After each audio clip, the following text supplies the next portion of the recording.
Hey team, welcome back to the TD Fitness Podcast. This is episode number 121, where we're talking about mindset, mental attitude, and dealing with stressors. And it goes beyond just having balance in your life with so many different areas that cause us stress to really thriving in each of those demanding and ultimately important areas of your life. So let me start with a couple of stories here. In the mid 20 teens, I can't remember exactly which year it was. I signed up for a 100-mile bike ride.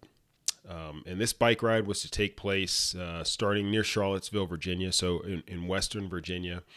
And I remember at the time we were living in Northern Virginia. And like with anything, an endurance race of this type, you want to spend the appropriate amount of time training and putting in the work, putting in the hours so that you're prepared for race day. Well, in this particular event, I didn't really have a lot of access to the types of terrain, the types of hills that would be present in Western Virginia. I didn't realize this at the time. I thought that some of the rolling hills and small climbs there in Northern Virginia on the bike trail would prepare me for this. But when I got to the race, when I got to that ride, there were several options. You could do a 25 miler, a 50 miler. There might have been a 75 mile option and a 100 mile option. And I got to that race pretty confident in my ability to finish. I'd never ridden that far before. I'd come close to it in training, but had never actually broken the 100-mile barrier. But we started on that race, and not too long into it, I think there were maybe 20 or so of us that had signed up for the 100-mile portion. And not too long into it, about half of those had dropped out or stopped at the 25-mile point or turned around at the 25-mile point, the halfway point there. And then about 5 or 6 more, turned around at the halfway point of the 50-miler. And then there were just a handful of us left to do the 100-miler. And after a while, I look around and I am literally the only one on the course. And I'm also the final person, so the last person in the race. And the reason I know this is because the chase car, the chase vehicle that is there to make sure that the last rider is okay, was right behind me. So why do I tell you this? I went into that race feeling pretty prepared. I wasn't as prepared as I should have been, but I was confident that I could finish. But it took me a while. So put a pin in that one. Let me tell you another story, and then we'll come back to that one. So in 1998, after graduating college in 1997, I entered the Air Force with aspirations of becoming a fighter pilot. And I grew up in much of my childhood was in the 80s. Top Gun was all the rage, the first Top Gun. And there was a lot of excitement around flight and space exploration and those types of things. So one of my goal in life was to become a fighter pilot. I knew that I wanted to fly fighter aircraft. I came into pilot training, and ultimately, I think I was pretty confident in my ability, but I knew that I had a lot to learn because I didn't have any experience in flying or flight or any of that stuff. So about halfway through pilot training, you're placed on different tracks. It's called track selection. Those who are going to fly fighters continue with the fighter curriculum on that track. Those who are going to fly helicopters continue on the helicopter trajectory on that training track. And those who are going to fly the other aircraft, typically your cargo or heavy aircraft, go on the other track. Well, at the halfway point, I was not high enough in my pilot training class to go on the fighter pilot track. So I ended up going on the heavy and mobility aircraft track. And ultimately, looking back on it, if I could script it any differently, I wouldn't change one thing. I honestly wouldn't. That's what led to my, starting in special operations and the career that I've had in the Air Force doing that. So I've been extremely happy about that.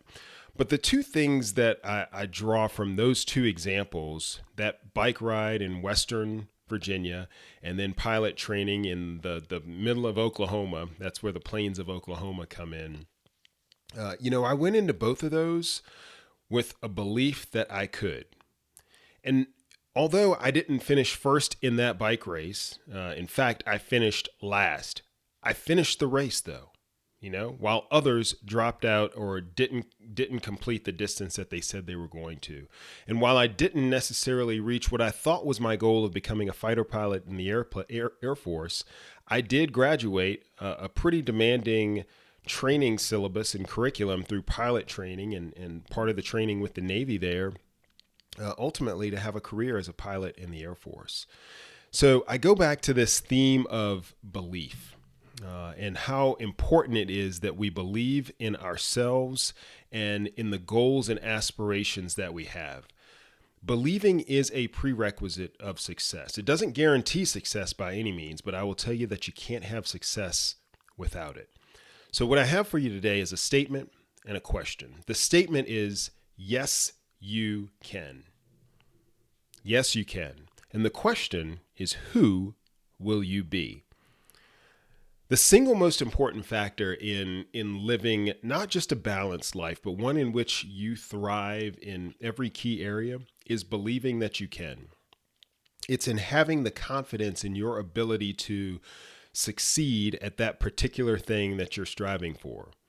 And this is called self-efficacy. And self-efficacy is a little bit different than self-confidence. You see, self-confidence is a general feeling that you have faith in yourself and your ability to do whatever it is.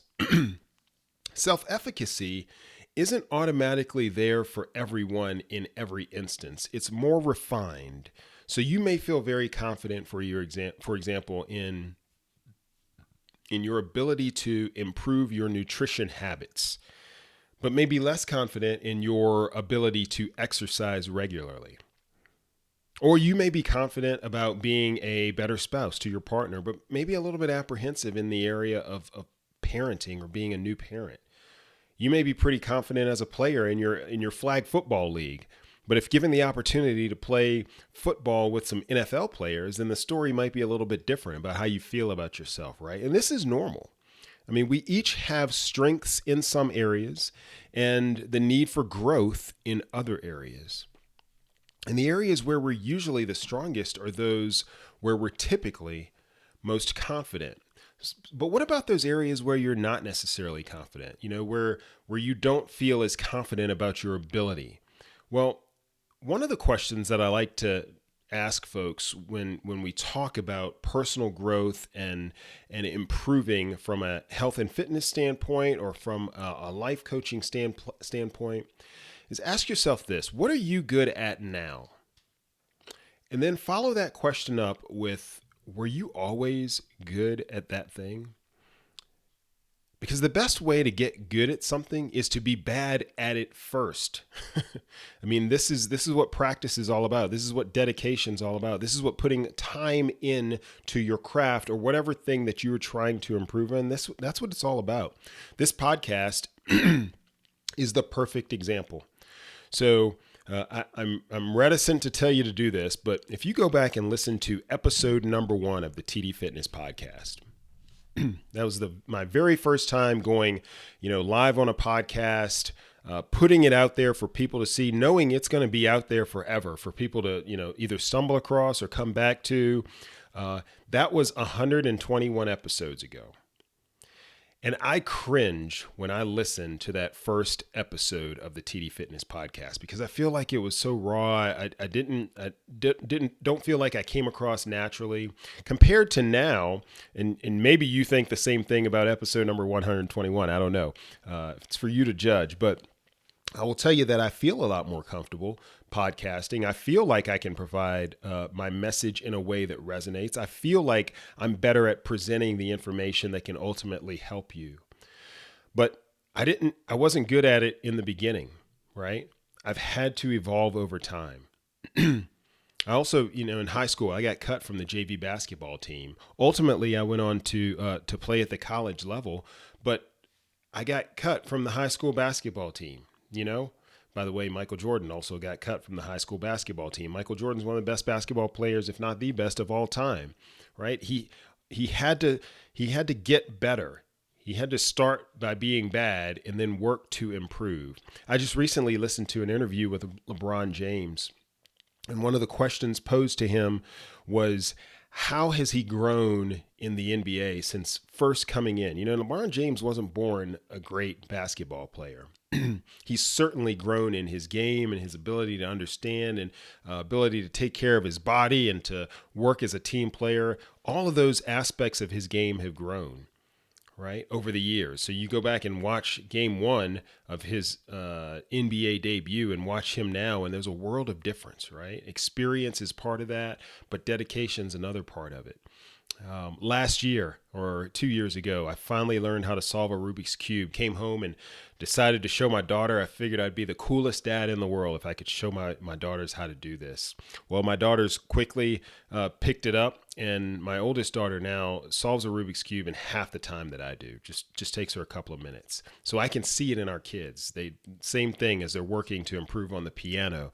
Our youngest learned to ride a bike last year, and now she doesn't need me to hold the seat or to give her a push to get her going. She's got that all on her own. You have to be bad at something before you can get good at it. And the same thing applies to us, even in adulthood and at this level. So what are you good at now? Were you always good at that? Probably not. So that should let you know that if there's something that you're trying to get better at, something that you're trying to improve, it's okay if you're not good at it right now. You can actually improve. And it starts with belief. See, over the years, I've come to realize that just about anything is possible as long as I embrace the reality of whatever it is that we're talking about. Like, I'm never going to go to the moon at this point. I'm probably not going to play in the NBA, right? But you have to embrace the reality, and you have to prepare for it as best you can, and then own it. But it starts, though, with that belief. It really does. I go back to, the parenting example. As a new parent, or as new parents, my wife and I, we didn't necessarily know what to do. I don't know that any parent does, any new parent does. But you learn throughout the process. You look back on it and you're like, how did I have so much free time on my hands before we had children? Well, it didn't seem that way, but it's a new normal now. I also think, what if the current me, the current Coach T, could go back, 20 years or so and ask this question? Do you think that you can run a small business that includes producing weekly videos and a podcast and all while working in a demanding leadership position after a career in the military, while maintaining a fruitful marriage, actively raising 2 children, racing in long-distance triathlons, writing a book, all at the same time? I probably would have laughed at myself then if I had asked that question. But now, in looking back, I can see that it's the belief, the attitude, and the actions that we put into no matter what it is in our life, in our lives, that it all comes together to make us more capable. And you are more capable than you know. You are. You've had the ability to do this, to be better, to live better, to balance the demands of life, and to thrive within each. You've had that within you all along. But it starts with the belief that you can. That you can, and you can start moving in that direction. In the leadership position that I'm in now, I talk oftentimes to our younger military members who are just joining the organization. And one of the things that I point out to them is the difference, in my opinion, between the organization that we are a part of and other organizations that I've experienced or seen from different lenses. And what I point out to them is that the thing that makes us unique is that we say, this is how we can versus this is why we can't. It's a bias for action. It's a belief in knowing that you can accomplish something and finding a way to do that. So if you focus on how you can and not why you can't, I think we can apply that to the personal level as well. You see, you define your reality through what you decide you can or can't do. Henry Ford is quoted as saying that whether you believe you can or you can't, you're absolutely right. You can live the life you seek. And the beauty is that once you're successful in one area of your life, that grows. It expands to other areas of life. And that successful mindset has no choice but to spread. So again, the statement here is that yes, you can. I'm here to tell you you can. It starts with belief. Now on to the question. Who will you be? So let's talk a little bit about goals and goal setting. The typical way that most of us are used to approaching goals is we think of what we want to do. So I want to exercise more. I want to eat better. I want to run a marathon. I want to be a better father, right? We tend to think of it in terms of what we need to do. But here's what I would offer. We should think about who we want to be. So the question again, who will you be? Each one of those words is deliberate. Who do you want to be? Will, that implies that it is going to happen. Yes, you can. We've talked about that. You, who will you be? It's individualized. You're not asking who are the people around me going to be, but who are you going to be? And finally, going back to be, the future, the certainty, your future self. So who will you be? What type of person do you want to be? We tend to start with again, what we want to do. So I use the example of exercising more or eating better, but we want to actually improve ourselves, not just improve what we do. That's an important distinction. And that's really one of the things that sets apart those who are successful in achieving their goals with those who fall off on the road to achieving their goals. Because those who achieve their goals tend to think in terms of the type of person that they want to be. We want to improve ourselves, again, not just improve what we do. That's why improvement should start with who you want to be, not what you plan to do. In his book, The 7 Habits of Highly Effective People, Stephen Covey writes about the be, do, have concept. So we're used to thinking of have, do, be instead of be, do, have. So we think in this way. This is what I have right now. Therefore, this is all I can do, which really means that this is all I can be. So for example, I only have a little bit of time in my schedule to exercise. So I just can't be that healthy. Or I really don't have a lot of motivation.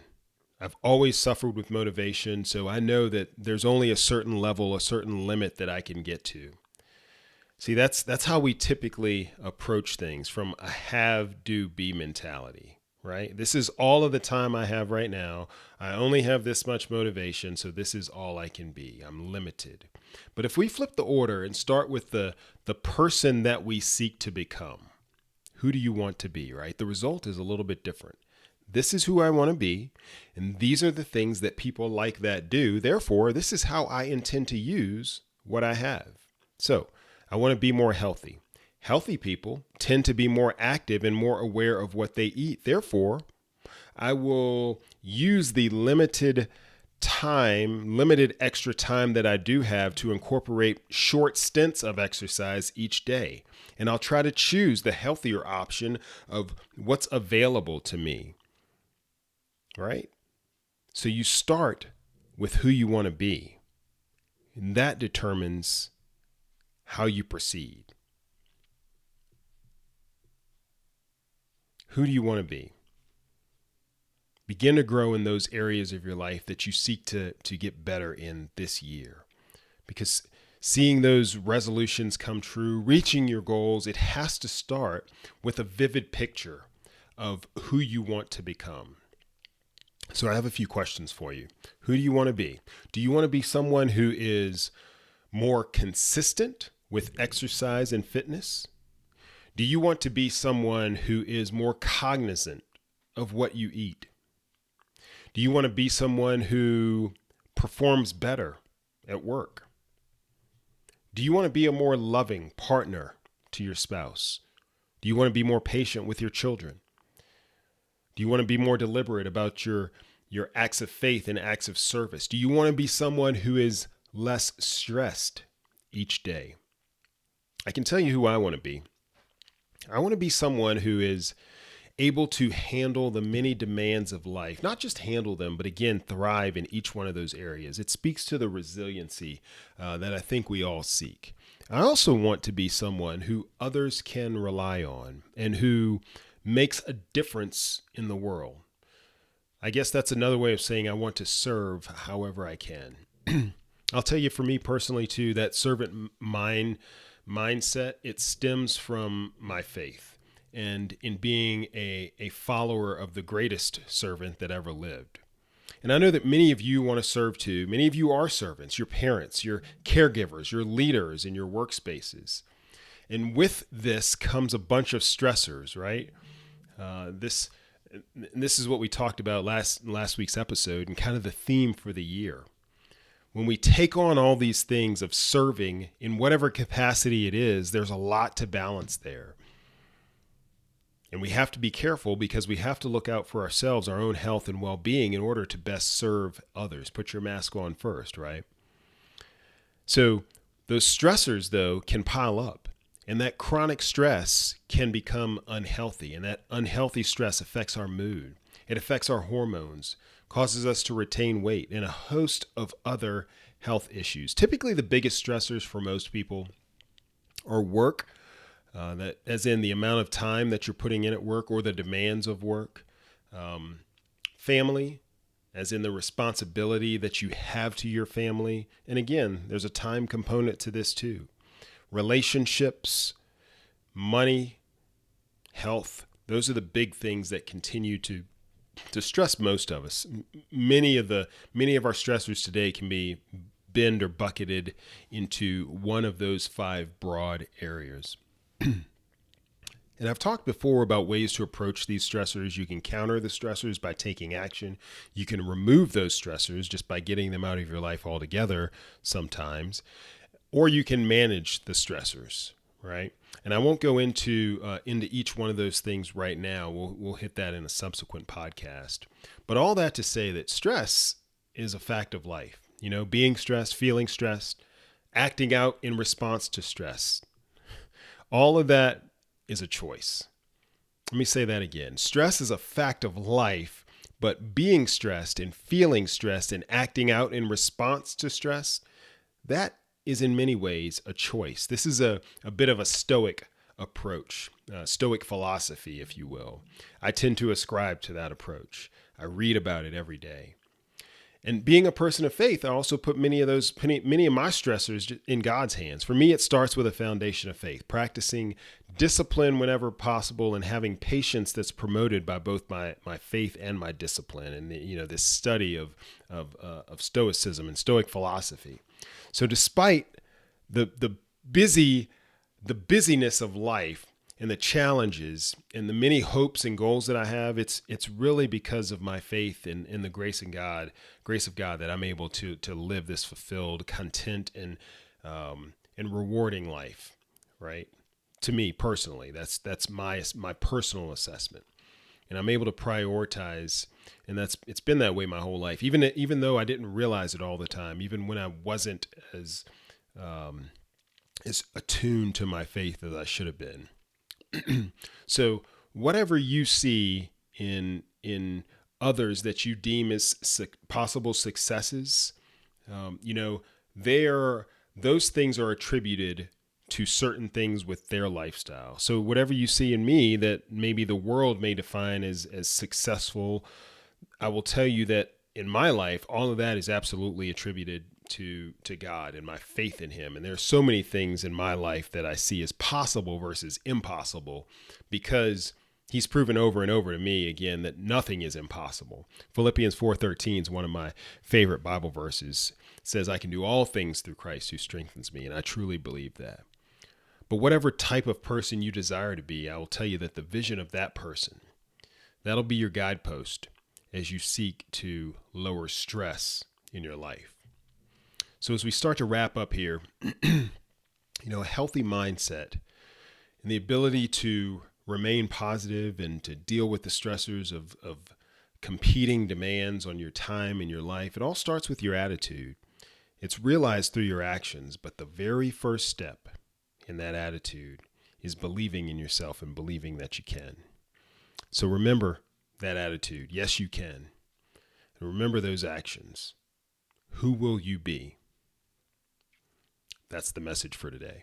Hey, before I sign off, I do want to give a shout out, really beyond a shout out, and a heartfelt thanks to my virtual assistant, who I have worked with now for 5 years, since the beginning of 2018. Allie is moving on. She's going to pursue some other things in her life. They're expecting. She's newly married, expecting a new baby here. So I want to wish Allie the best of luck and say thank you for so much dedicated service. Thank you for helping me to bring not only this podcast, the newsletter, and so many of the things that we're able to provide to folks, the followers that listen to and follow TD Fitness. I just want to say thanks. It's been an ultimate pleasure and honor working with you, and I wish you the best of luck. And I also want to welcome Mariana, our new virtual assistant, and I'm really looking forward to working with Mariana, and looking forward to all that she'll bring to the team here at TD Fitness. So that's all I have for you now. I want you to continue to think about those things that we talked about, belief in yourself, and think about who will you be. Okay? Coach T signing off. Have a blessed one.